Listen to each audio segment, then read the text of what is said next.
All right. How's it going, everybody out there in the United States of America and beyond? Yes, beyond America, because we're on the intranet and you can watch this stuff anywhere. It's pretty exciting. And I'm excited to talk to you guys today about, Christmas is coming. It's coming this week. I believe today is the 21st. Let me double check that. Yes, it's the 21st. And there's a lot of good stuff happening. I got James Hill right over here in the background. I got Jane Hill over here. I got some guests back there down in sunny Florida. So I was talking to Belle a few minutes ago, and she was wearing a jacket, and she was all cold, and I'm down here, and I got shorts on and a shirt and a Santa hat, which is making me sweat a little bit. But we're going to talk about building the why. Why build the why? Because Jane said so. That's why. And so that's the topic of the day. And honestly, it works. I know it's weird. I don't know if you've been in insurance for like a day or a week or a month or 3 years or 10 years or however long. But when you look at the sales process, when you sit down with a client and you talk to them, there's reasons that they either buy or they don't buy. So I was learning about this at a training one time with my buddy Chadwick Ray. And we were messing around, being kind of jovial. And we said, well, shoot, dude, we should just be able to say, well, you're going to die. What you want to buy? And we were just messing around saying that. And then the next day I go out on an appointment and I go through everything. I'm going through the whole deal, mutual Omaha. I'm showing this guy, Joe, all these prices. And he's like, Paul, I'm not real sure which one I want to do. And I looked at Joe in the face and I said, Joe, you're going to die. Which one do you want to buy? And he picked one. It's the only time I've ever used that pitch, and it worked. Joe Carey sells insurance with us today, so that's pretty exciting. That's right. Very exciting. And anyway, but I say that to say there was some other things that led up to that process. So I want to go through a couple of quick things with you today as far as some of the questions that you can ask if you're going to be in a finals. There's Justin Balik just walked by. I know you saw his muscle shirts as he went by.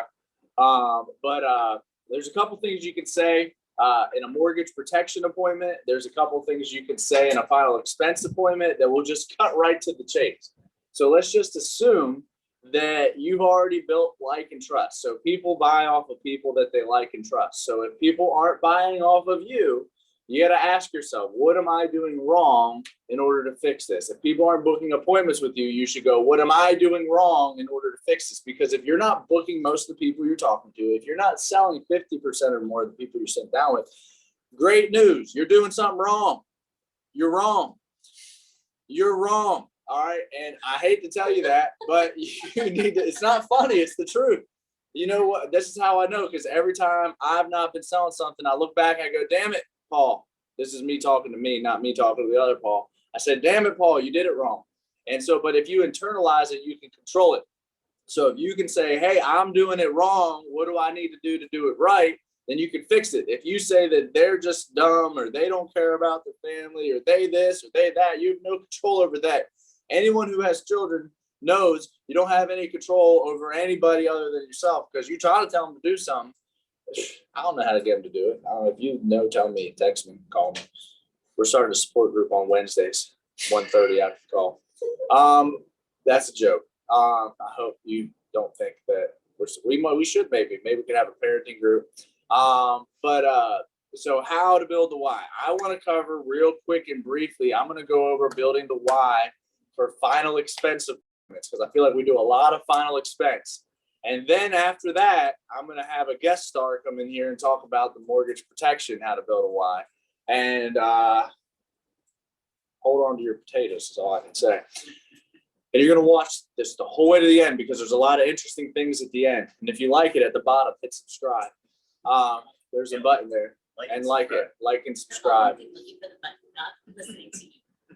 They're listening. They know there's no real button. There should be a button. We're going to put a button at the bottom of this. Anyway, as I digress, in a final expense appointment, I just want to let you know that these people know they're going to die. Okay. We're talking about 60, 70, 80-year-olds, sometimes 50-year-olds. I think above the age of 50, you're pretty much sure you're going to die. You're just not sure when. At about below the age of 40, you don't think you're ever going to die because you're invincible. unless, well, everyone's going to die. So we can start there. So final expense. What are a couple of things? So you got to get them to like and trust you. So I'm going to skip that part. I know it's very important. We've covered that in some past episodes. You can check those out, but you've got them to like you. You got them to trust you. What are some things that you can ask them that will get them to verbalize to you why they need the insurance? That's my favorite part about selling insurance, is that if you will ask the right questions, they will tell you why they need it. And then you just fill out the paperwork, right? Like, it's not like you booked an appointment, you came to their house. They already said they want to buy it. Please don't screw this up, okay? These families are depending on you. Your family's depending on you. If they're not getting it, it's your fault. Yep, I said it again. There's a lot on you today. All right, so building the why. What are some things you can ask? All right, so if I'm sitting down with a husband and a wife, I'm going to do a husband and a wife, and then I'm going to do a single person. Okay, I'm going to go through those questions. So I would still say the same thing. I would say, so if I was sitting with a husband and a wife, I would say, so Mary, let's say, God forbid, like John, like you died tomorrow, like something crazy happened. Someone was texting and driving, ran you off the road, crazy accident, you died. Who is it that would be responsible for the funeral?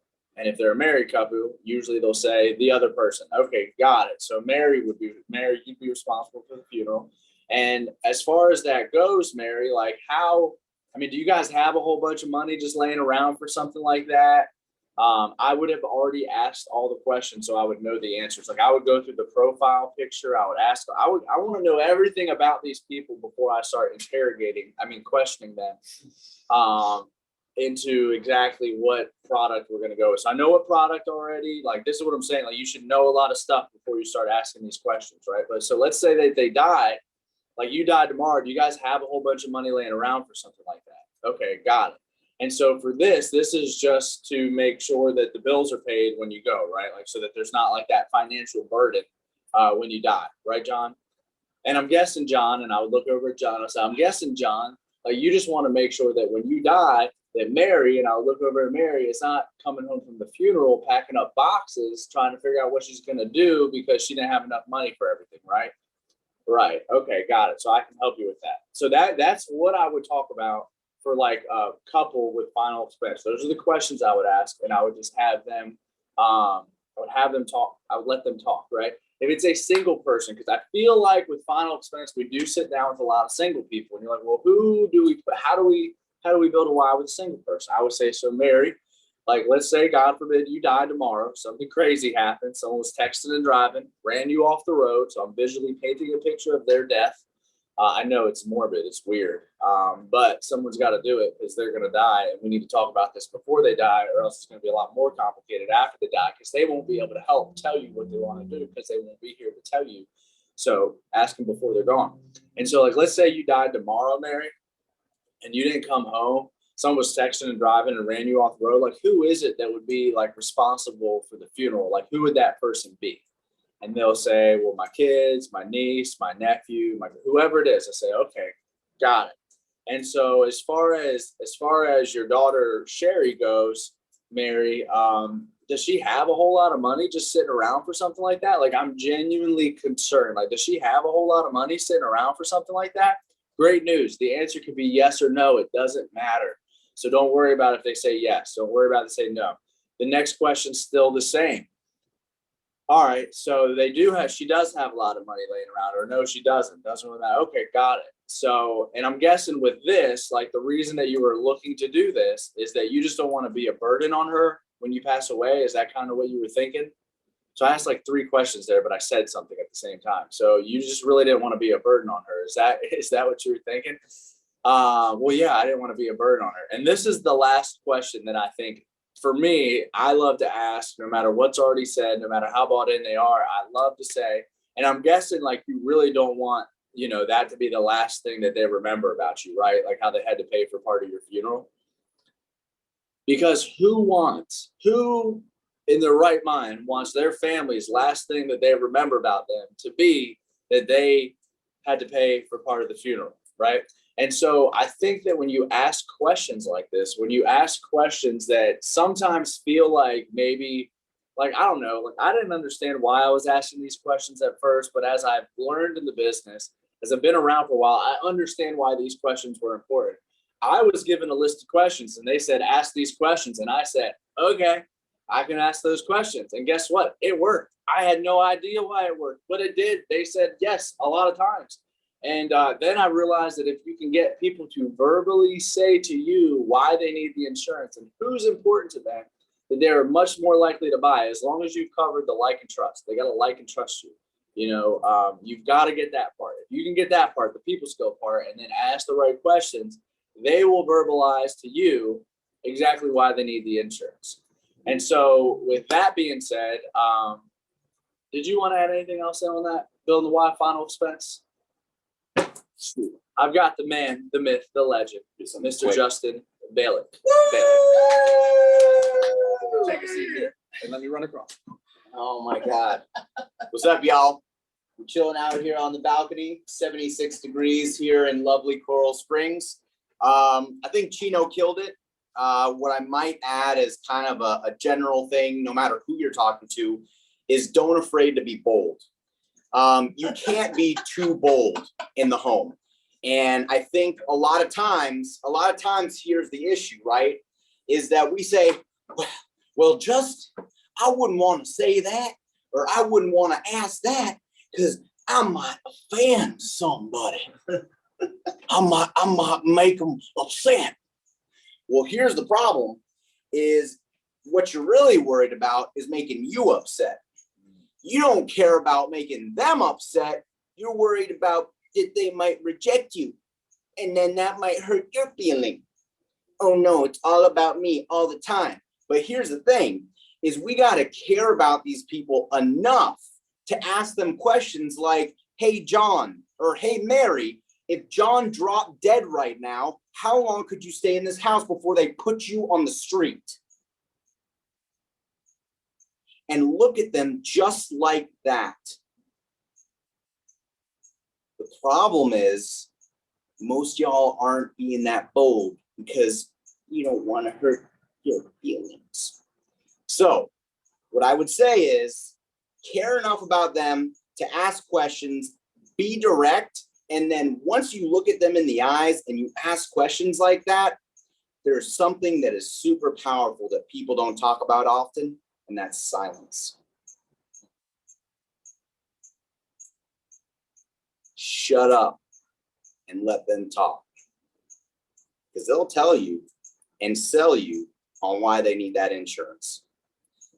And with that, I'm going to bring up our next guest.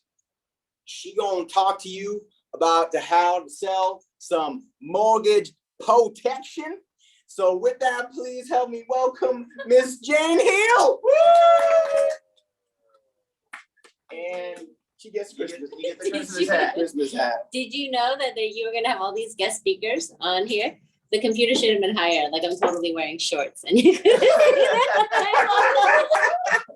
We chilling. We are chilling. It is Christmas, and I have short sleeves on because I'm in Florida. All right. So She has all her notes written out. I do have all my notes written out as always. She just wrote them. Yeah, I did. So what I just want to add is, if you notice, Justin said be bold in the home. Not but bold in the home. And but notice he said care enough about them to ask them the questions. You're allowed to be bold. You're allowed to ask questions because you built that trust and rapport with them, like Paul was talking about in the beginning. You can't just go up to somebody, not build trust, not build rapport, not care about them and be bold, because then you're just a jerk, right? But if you, I can't focus with this hat. But if you build trust with them, if they know that you're asking these questions because you care what happens to their kids when they die, because they can tell you care what happens to their spouse when they die. That's why they understand these questions as being the hard questions that you're supposed to ask. So I just want to emphasize, I guess, just having clarity, right? This will work with New Year's coming up, and everyone's talking about resolutions and goals, but why do we say things like, oh, I'm going to lose weight next year, January 1, right? And really, no one's at the gym January 1, right? We're all at the gym January 2, if we're at the gym at all, right? But anyway, so like January 2, like I'm gonna lose weight, I'm gonna read more, I'm gonna do whatever it is that I'm gonna do. But why don't any of these things really, for the most part, ever come to fruition? Because we don't have clarity, right? We don't have enough reasons to say why we should read. We don't have enough reasons to say why we should lose weight. We don't have enough reasons for like why people should quit smoking. You know, just remember like almost every time I've gone back to see a client who quit smoking, I'm like, so how come? And they're like, well, my doctor told me I was going to die. I was like, oh, okay. Because I had a heart attack and I had a quadruple bypass. And he's like, if you don't quit smoking, you're not going to make it another 5 years. So I quit, right? That's enough reasons. And that is clarity right there, right? The black lung pictures and all that stuff, that's not clarity, right? It means nothing to them as a statistic. It means nothing to them personally. So for us to ask questions in the home to give them clarity, that is what we're asking you to do when you're in the home, because you care enough to figure out what their situation looks like. So what happens, Paul talked about final expense. I'm going to do a little bit on the mortgage protection. What happens to the house when you die? Who gets it, right? Who gets the house when you die? Oh, my kids will get it. Okay, so, you know, do you think your kids are going to sell it? Do you think they're going to keep it? You know, do you think they're really going to keep the house? You know, and it's like, I don't know. And I don't know, it's just not, it's not acceptable, right? It's just not okay. It's just not okay. I don't even have more words for it, right? So you have to ask them, so what does happen if you died yesterday? Like someone was texting and driving and you died yesterday, you know, what happens? And it's like, well, I don't know. I guess maybe they'll keep it. Who's gonna keep this house, right? You're gonna move into your house. They're gonna share your house, right? Did you see them when they were kids? They're gonna share your house, you know. So it has, you know, I feel like we all have rose-colored glasses when we think back on kids, right? And like you just always remember all the good things, and that's how you get tricked into having another kid, because you remember how cute they were, but you don't remember them throwing up all over you, right? Like I guess that's still cute too. No. But you know, so you ask like, so what happens when you die? Like, what happened when your parents died? What did you guys do? And walk them through that process. Like, oh, so my brother lives in California, my sister lives in Texas, you know, here, and that's where my parents, that's where we are. So my brother had to fly in, and it took time. And how long did it take to get everything out of the house? Like, did you guys do the goodwill thing afterwards? Like, did you guys have to paint? Did you have to get it ready? Like, what was the market like? How long did it take to sell? Like, all of those things, understand what happened, because when you walk them through that process of happened when their parents died, then they're gonna be like, oh, and then we had to do this, and oh my God, don't make me tell you about what happened here. And then they're thinking about, oh, my kids are gonna have to go through all of this, right? And sometimes the people that we're talking to are 60 years old, and their parents who died, you know, like 20 years ago or whatever, like their houses were already paid for, and they're still going through all this. Imagine that when they die and the kids have a mortgage of $1,800 a month that they have to pay, in addition to like getting the house ready to sell, in addition to doing all that stuff, right? So your job is to care enough to ask them these questions of, so what does happen when you die? And I think the default answer, because most people don't think about like what they want, they're just, oh, I just want the house paid for. Yeah, sure, that's, you know, but that would be nice. It'd be nice if you could get like $500,000 of insurance for $50 a month, but that's not always, it's not typically going to be the case, right? So when we meet with someone who's 76 years old and they had a heart attack 4 years ago and they want to pay off their house, like, sure, I would too if I was 76 and had a heart attack 4 years ago. That'd be great, you know, but like what you want and what the family needs and what they can afford are two different things, right? So that's what we're trying to help them like feel good about what they're able to do for their family now, and help you feel good for what you are able to do for them. And I'm going to give you just this one line just to think about. And I say this like in almost every mortgage payment protection I talk or appointment that I have, if they say that they want to pay off the whole house, right? And I say, so I know that we hear about the 76-year-old who lives by herself in the 4-bedroom house, but we don't see it very often because it feels really empty. And I say it just like that because we are all three different types of people. We are kinesthetic people, we are auditory people, and we are visual people. And so when you say that phrase, like I know I hear, that's the auditory part, I know we hear about the 76-year-old person who lives by herself in the 4-bedroom house, but you don't see it very often. That's the visual part, because the visual people are picturing seeing a 76-year-old woman living in a 4-bedroom house by herself, because it feels empty. And that's the kinesthetic part. Like the people who talk in feeling, like they can just imagine like this house that was bustling with 2 or 3 kids, bustling with this, the husband that, came home and all that stuff. And now the kids have moved out, the husband is dead, and now they're just in this house by themselves. And it does feel empty. So it's like, so do you really think that you'll live by yourself after he dies? Like you're just trying to help them see not the easy answer of like just pay off the mortgage and it'll all be fine, but like, no, what really happens to this family after this person that they've been married to for 5 years, 10 years, 30 years, 40 years dies? Like you are one of the most important people that will ever walk into this client's house. And it's our job to take a little bit of time and help them with that situation. So. All this Are you stuff gonna counts come for back recruiting too. Close. I was gonna clap for that. That was good. Oh my God. Good, Jane. That was fire. All right. And just I've never remember, heard that before. with all your ho-ho-hos and yo-yo-yos, have a holly jolly, Merry Christmas. Happy holidays. Happy holidays. Happy all of the holidays. All that stuff. I don't know what they all are, but I know that I love the holidays because it's about family, it's about friends, and it's about fellowship. And so I say that to say that people are caring a lot about their family. They're thinking about their family this time of year. They're thinking about the family that's here. They're also thinking about the family that used to be here. And they're thinking about all those past memories. They're thinking about taking care of the future generations, and they're thinking about their legacies, right? They are thinking about what their legacy is going to be. And we can help them with that because we are a legacy and you are a part of it. And we appreciate each and every one of you. And we are definitely having some fun.